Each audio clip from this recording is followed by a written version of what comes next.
Hi, this is Deacon John Evanoff coming to you with a response to a previous video I made because I received some comments about my video Voting with Your Conscience that indicated to me that people wanted me to be more specific and I would say maybe even tell them how to vote, which I'm not going to do, okay? Let's get that clear immediately. I think it's a fair comment to ask for more specificity in examples, but it is not appropriate to ask a member of the church clergy in your parish to tell you how to vote. And the main reason for that is that your vote is a moral act. In other words, you're using your conscience to make a moral decision. And we're each going to stand before Christ as he sits on his judgment seat the day of our death, and we're going to have to explain why we did certain things the way we did them. And I don't want you calling on me as a witness to tell Christ why you voted in an immoral way, if that is in fact your vote. So I'm not going to tell you how to vote, but I am going to give you a few specifics. In my last video, I did say a formed conscience does not allow a snap decision or a quick response. So I would ask you, are you more influenced by the events of the last month before the election or the last days? Or have you perhaps taken the last 4 years, 8 years, or even a longer period to evaluate a party or a candidate's voting record? Do you get your facts together only when you're in the voting booth? Maybe put off the decision until you're actually at the polling place? That's by no means a good example of a well-considered moral vote. Take your time. These things do take time. The second thing I said was a formed conscience never takes the easy path to that decision. And so I would ask you to ask yourself, does your decision to do something take something away from someone else? So for example, does your vote positively affect you while at the same time hurting someone else? If so, that might not be a good vote.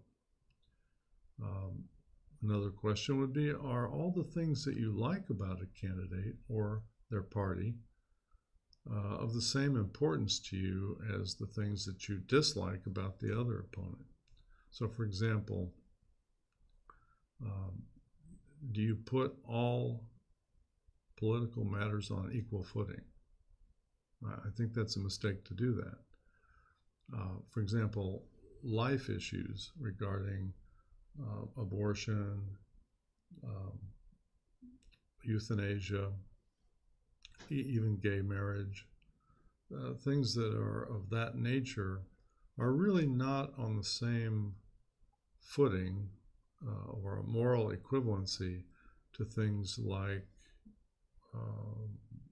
policy, debt policy, or foreign affairs, or even immigration. There's a gradation of importance.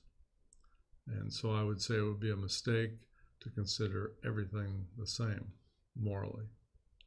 And the other question is, what skin do you have in the game? In other words, what are you getting out of this vote in the long run? And compare that with what you're taking away from someone else with that vote. The third thing I said was formed conscience is never developed alone without help from others. So I would ask you to consider, whose example do you follow in voting or in politics in general? Do you follow the Gospels, Jesus' teaching, church teaching on a various specific matter? Do you follow your parents' voting habits, their traditions? In other words, are you a Republican because your parents and grandparents were, or a Democrat because your family and your city has always voted that way in general? Those are probably not good moral voting patterns. Who are your mentors on a given issue? In other words, if you want to know more about immigration, who do you go to? If you want to know about a politician's stance on life issues such as abortion or euthanasia, who are you listening to? I'll give you an example. Probably if you wanted to have a complete understanding of the real issues in immigration, you might not want to listen to either the right wing or the left wing talking points media. You need to dig a little deeper than that. Same thing with any particular issue. What skin do you have in the game? And then the last question would be, since you're going to stand before the judgment seat of Christ, and part of that judgment could be your vote, what do you really want to be complicit in? Are you going to vote for a candidate who definitely, positively says that he wants more abortions? You want to explain that to Christ? Why you voted for that? You could say the same thing about many issues, but to me that's probably preeminent over the last few elections.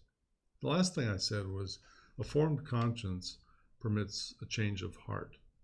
So the thing I would ask you is, do you vote the way you always do simply because you always have? That's probably not a good decision. Even when the facts have changed since you started voting. So for example, is the Republican Party the same party that my father's Republican Party was? I don't know.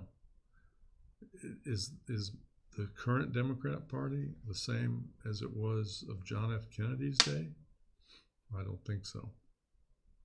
So if you carry over past voting habits into the present, are you really making the wise choice and the moral choice?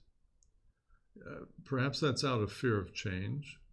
Maybe it's out of laziness or habit, or maybe even, I think what we're seeing is pressure from friends and family.